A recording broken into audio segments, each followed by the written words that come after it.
Listen closely, my friends. There are people in this world who walk through chaos, and somehow nothing touches them. They get disrespected, but they don't react. They face pressure, but they don't break. They lose things, but they don't lose themselves. And when you look at them closely, you realize something strange. It's not that life is easier for them, it's that they've trained their mind in a way most people never will. Right now, you think your biggest problem is stress, people, overthinking, emotions. But what if I told you your real problem is that your mind is untrained? And because of that, anyone, anything, any situation can control you. Think about it. One message can ruin your mood. One insult can destroy your confidence. One bad day can break your momentum. That means you are not in control. And in a world like this, where people are easily triggered, easily distracted, easily manipulated, the person who controls their mind controls everything. So in this video, I'm going to show you 10 powerful lessons that will make you mentally strong, calm under pressure, and emotionally untouchable. Not surface-level advice, but deep, practical, philosophical principles inspired by thinkers like Marcus Aurelius, Epictetus, and others. But understand this, these lessons are not easy. They will challenge you, they will expose you, they will force you to confront parts of yourself you've been avoiding, and most people will quit halfway. But if you stay till the end, you won't just feel motivated, you will start thinking differently. Let's begin. Lesson 1. Master the space between stimulus and response. There is a moment so small, so invisible, that most people never even notice it. It is the moment between what happens and how you react. Someone insults you, there is a moment. Something goes wrong, there is a moment. You feel anger, fear, frustration, there is a moment. And in that moment, your entire life is decided. But here is the problem. Most people never use that moment. They skip it. They react instantly. Someone disrespects them, they fire back. Something doesn't go their way, they panic. They feel anger, they explode. And just like that, they lose control. Epictetus once said, "It's not what happens to you, but how you react to it that matters." But most people misunderstand this. They think it means stay calm, but it means something deeper. It means your power exists in the pause. That tiny gap between stimulus and response is where your freedom lives. Imagine a mountain. Storms hit it, winds crash against it, rain tries to erode it, but the mountain doesn't react. It doesn't move, it doesn't panic, it doesn't fight back because it doesn't need to. It's grounded. Now compare that to a dry leaf. The wind blows and the leaf flies. No control, no direction, no stability. Most people live like that leaf. Strong people become the mountain. Look at your own life. How many times have you said something you regret, reacted emotionally, overreacted to small situations, let someone else control your mood? That's not weakness, that's lack of awareness. Because if you were aware of that moment, you would choose differently. Next time something triggers you, don't respond immediately. Instead, pause just for 3 to 5 seconds. Feel the emotion, but don't act on it.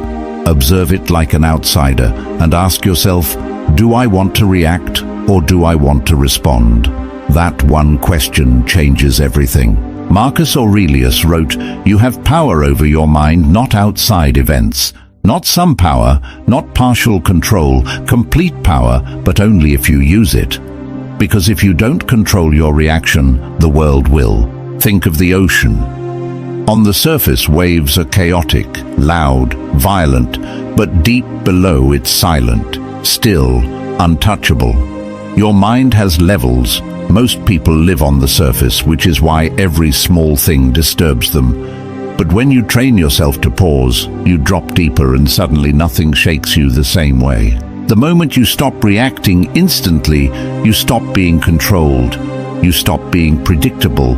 You stop being manipulated. You stop being weak in emotional situations. And slowly you become someone people can't read easily, someone who doesn't break under pressure, someone who chooses instead of reacts. That is power. Lesson 2. Detach your ego from what happens. Let me tell you something most people never realize. You are not hurt by what happens. You are hurt by what you think it means. Read that again, because this one idea alone can free you from 80% of your emotional pain. Something happens. Someone ignores you. You fail at something. Someone disrespects you. And instantly your mind creates a story. They don't respect me. I'm not good enough. I always fail. Something is wrong with me. But here's the truth. The event was neutral. The pain came from your interpretation. Epictetus said men are disturbed not by things, but by the views they take of them. This is where most people lose control. They don't separate reality from their ego. They take everything personally, and everything becomes about them. And when your ego is attached to everything, everything can hurt you. Imagine a mirror in a forest. Whatever stands in front of it, it reflects. A lion walks by, it reflects the lion. A storm passes, it reflects the storm. A broken tree falls, it reflects that too. But the mirror is never affected. It doesn't become the storm. It doesn't become the destruction. It just reflects reality as it is. That's how your mind should work. But instead, most people are like muddy water. Anything touches them, and they get disturbed. Their clarity disappears. Let's say someone doesn't reply to your message. Reality is they didn't reply. That's it. But your mind says they're ignoring me. They don't value me. I did something wrong. Now your mood changes. Your energy drops. You start overthinking. All because of a story you created, not reality. From now on, start separating two things: what actually happened and what you're telling yourself about it. Train your mind to say, this is what happened, and this is just my interpretation. That one habit breaks emotional illusions. Marcus Aurelius practiced this daily. He would strip events down to their raw form. Instead of saying, this is terrible, this is unfair, he would say, this is just an event, nothing more. Because when you remove emotional labeling, you remove unnecessary suffering. Think about the sky. Clouds come and go, storms appear and disappear, lightning strikes, rain falls. But the sky remains unchanged. Your thoughts, your emotions, your situations, they are clouds. But your awareness is the sky. And the moment you identify with the sky instead of the clouds, you become untouchable. When you detach your ego, something powerful happens. You stop taking things personally. You stop reacting emotionally. You stop being easily hurt. And suddenly people lose power over you because they can't control your interpretation anymore. The moment you stop making everything about yourself, you free yourself from unnecessary pain. You start seeing clearly, thinking clearly, living with control, and that's rare. Lesson 3. Protect your energy like it's your life. Let's get brutally honest. Your biggest problem is not lack of time, it's lack of controlled energy. You wake up motivated, but by the end of the day you feel drained, irritated, and mentally exhausted, and you think you just need rest, but that's not the real issue. You're leaking energy all day long and you don't even notice it. It's not the big problems that destroy you, it's the small, constant drains. Pointless conversations, negative people, overthinking, scrolling, comparing, reacting to everything. Every time you engage with something unnecessary, you lose a piece of your mental power. Marcus Aurelius wrote, "The soul becomes dyed with the color of its thoughts," meaning whatever you expose your mind to, you become. If you surround yourself with chaos, you become chaotic. If you consume negativity, you become negative. And if you don't control your environment will control you. Imagine a clean river flowing through a forest, clear, calm, pure. Now imagine toxic waste slowly being dumped into it, not all at once, but little by little. At first nothing seems different, but over time the water becomes polluted. Life inside it starts dying. The flow becomes heavy and dirty. That's your mind. Every negative interaction and every useless distraction is pollution. And if you don't protect it, you slowly lose clarity. You talk to someone who constantly complains, and after 10 minutes you feel heavy. You scroll social media for 30 minutes, and now your focus is gone. You argue with someone over something small, and now your whole day feels off. These are not random effects, this is energy loss. Start asking yourself one question: is this worth my energy? Before replying, before engaging, before reacting, pause and evaluate. Because not everything deserves your attention, and attention is your most valuable resource. Epictetus taught you become what you give your attention to. So if you give your attention to nonsense, you slowly become part of it. But if you guard your attention, you build mental strength. Think of a tree in a harsh environment. If its roots are exposed to poison, it weakens. But if the roots are protected, even storms can't destroy it. Your attention is your root. Where you place it determines your strength. You can't be mentally strong if you're constantly surrounded by weakness. You can't stay calm if you keep feeding your mind chaos. You can't grow if your energy is being drained every day. Limit unnecessary conversations. Distance yourself from negative people. Reduce mindless scrolling. Stop reacting to everything. Spend time in silence. These are not small habits. These are energy shields. The moment you start protecting your energy, you stop feeling drained and start feeling powerful, because now your mind is no longer open to everything, it's controlled. And control is where strength begins. Lesson 4. Kill your expectations before they kill your peace. Let me ask you something. Why do you get frustrated? Why do you feel disappointed, angry, or irritated? It's not because life is hard. It's because life didn't go the way you expected. Read that again. The hidden cause of suffering is expectation. You expect people to respect you. You expect things to go your way. You expect results for your effort. You expect fairness.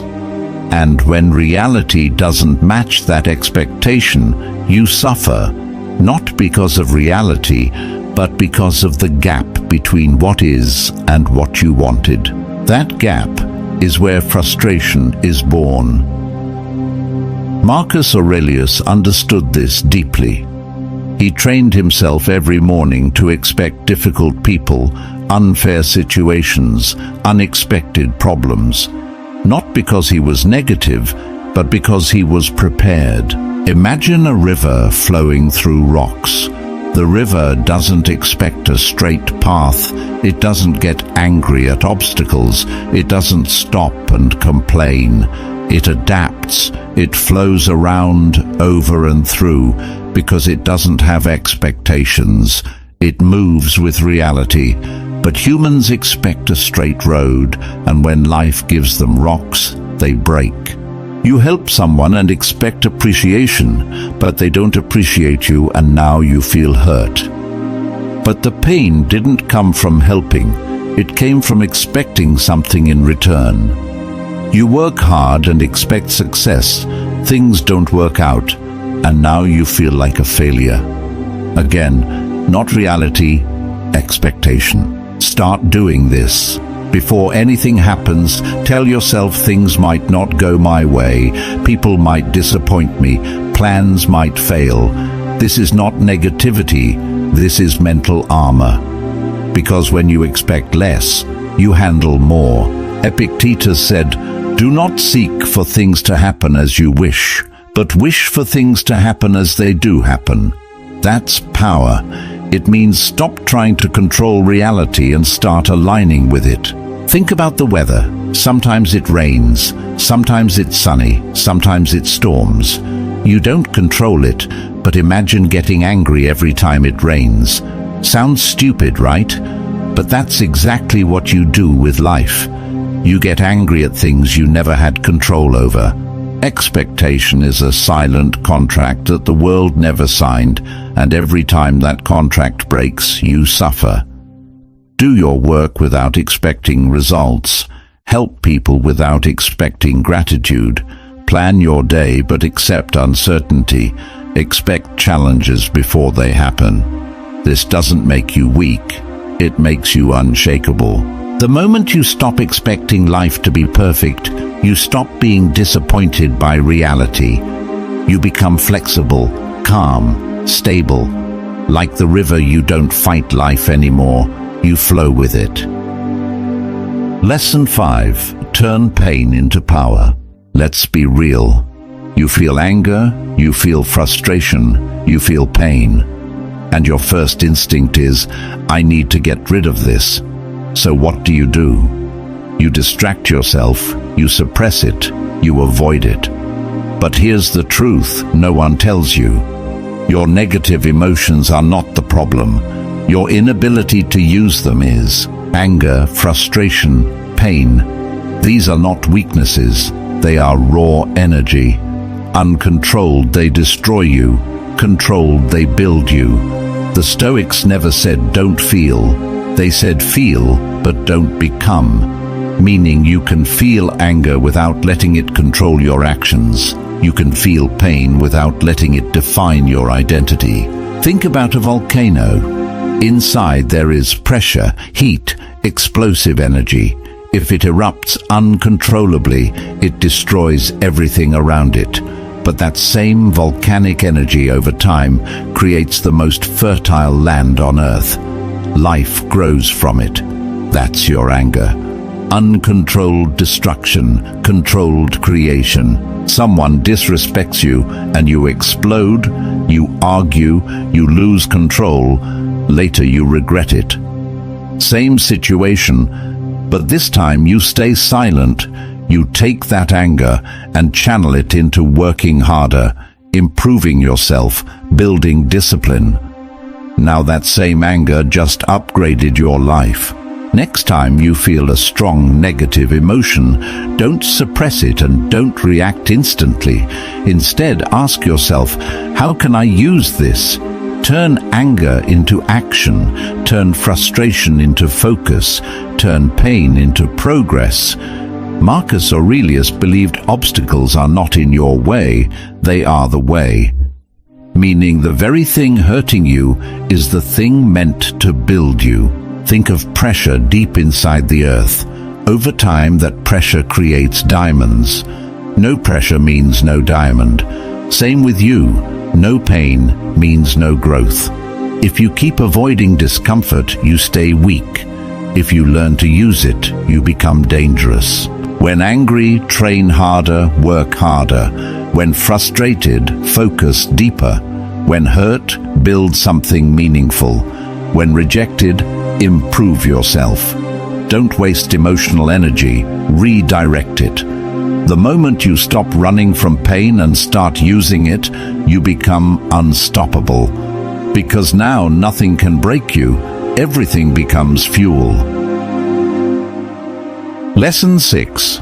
Destroy overthinking by returning to the present. Let me ask you something. How much time do you spend thinking about things that haven't even happened yet? Be honest. You imagine worst-case scenarios, you replay conversations in your head, you stress about the future.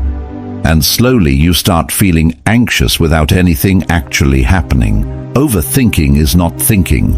It's uncontrolled imagination. You are creating problems that don't even exist. You are fighting battles that are not real. And your mind reacts as if they are real. That's the trap. What this does to you is simple but dangerous. Your body feels stress, your energy drops, your focus disappears, your peace is gone. All because of something that only exists in your mind. The Stoics understood this deeply. They knew anxiety comes from living in a future that doesn't exist. Marcus Aurelius would constantly bring himself back to one question: what is happening right now? Not tomorrow, not later, right now. Think about a deer in the wild. When there's danger, it reacts instantly and runs. But once the danger is gone, it goes back to grazing. It doesn't sit there thinking, what if the lion comes back? What if I die tomorrow? It returns to the present. That's why it stays calm. Humans do the opposite. We sit safely and still create fear. You have an important conversation tomorrow. Instead of preparing calmly, you start imagining, what if I mess up? What if they judge me? What if it goes wrong? Now your anxiety rises, your confidence drops, and by the time the moment comes, you are already mentally exhausted. Not because of reality, but because of imagination. From now on, when your mind starts overthinking, ask yourself, is this happening right now? If the answer is no, pull yourself back. Focus on your breath, your surroundings, what you're doing. Because reality exists only in the present. Everything else is mental noise. Epictetus taught you don't suffer from events, you suffer from your imagination of them. That's why control of attention is everything. Where your attention goes, your emotional state follows. Think of your mind like a flashlight in the dark. Wherever you point it, that area becomes your reality. Point it at fear and you feel fear. Point it at the present and you feel calm. The darkness hasn't changed, only your focus has. Most of your anxiety is self-created, not by reality, but by your refusal to stay present. Limit thinking about things you can't control. Focus only on the next step. Bring attention back to your breath. Stop replaying past and future scenarios. This is not avoidance. This is control.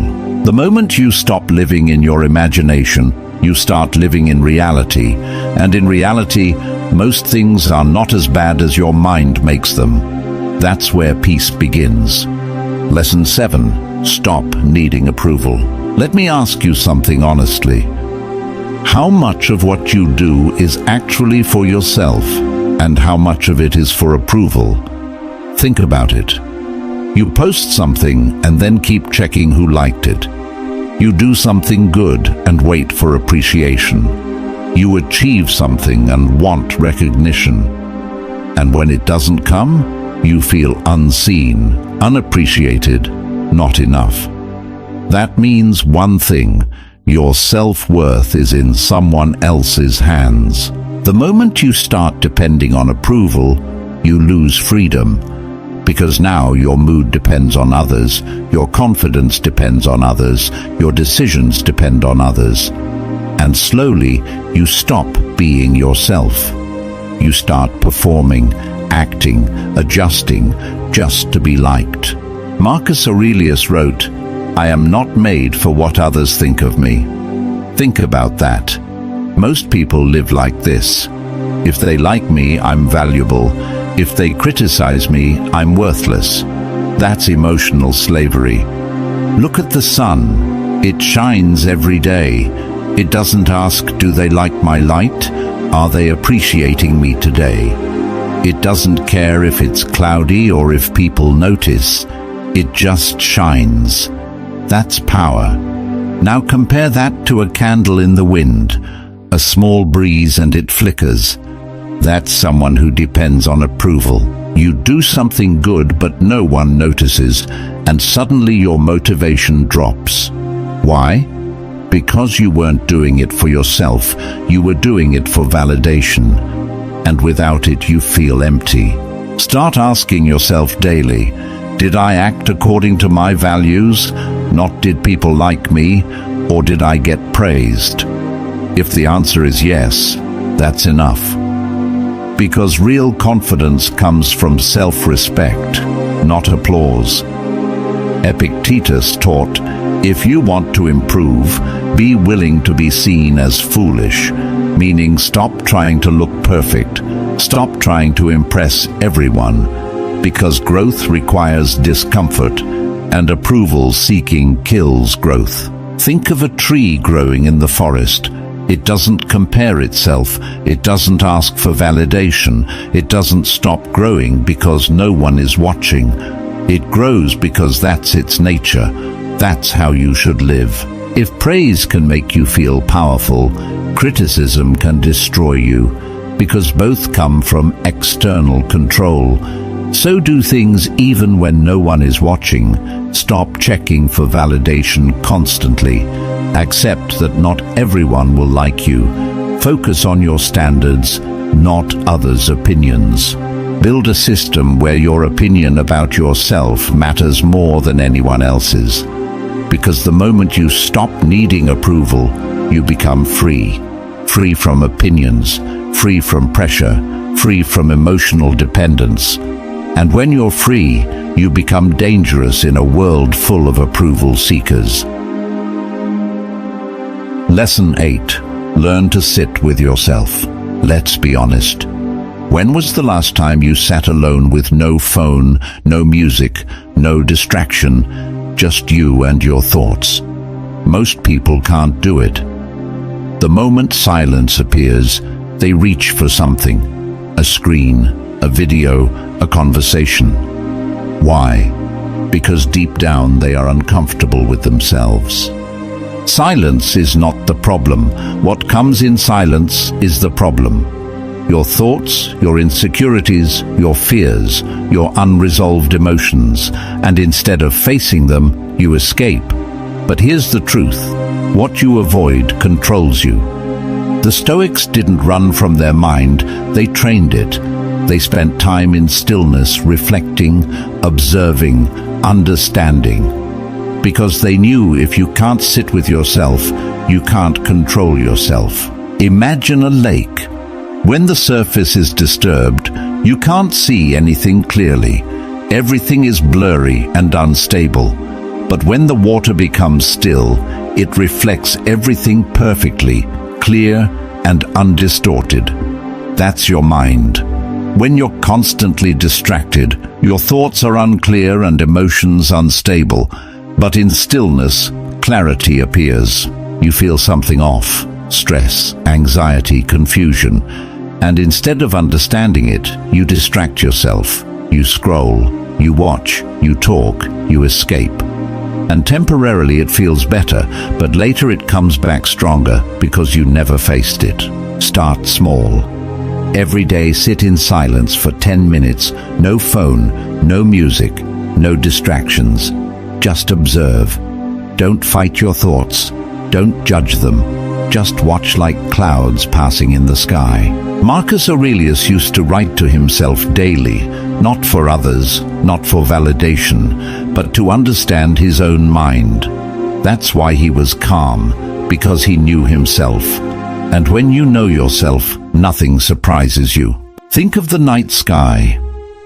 During the day you can't see the stars because of too much light and noise, but at night in silence the stars appear. They were always there, you just couldn't see them. Same with your mind. Clarity is already inside you. You just never stay still long enough to see it. If you can't be alone with your thoughts, you'll always depend on distractions. And distraction is silent weakness. Sit in silence daily, journal your thoughts, observe your emotions without reacting, reduce constant stimulation. This is not doing nothing, this is mental training. The moment you become comfortable in silence, you become powerful in chaos. Because now your peace doesn't depend on the outside world, it comes from within.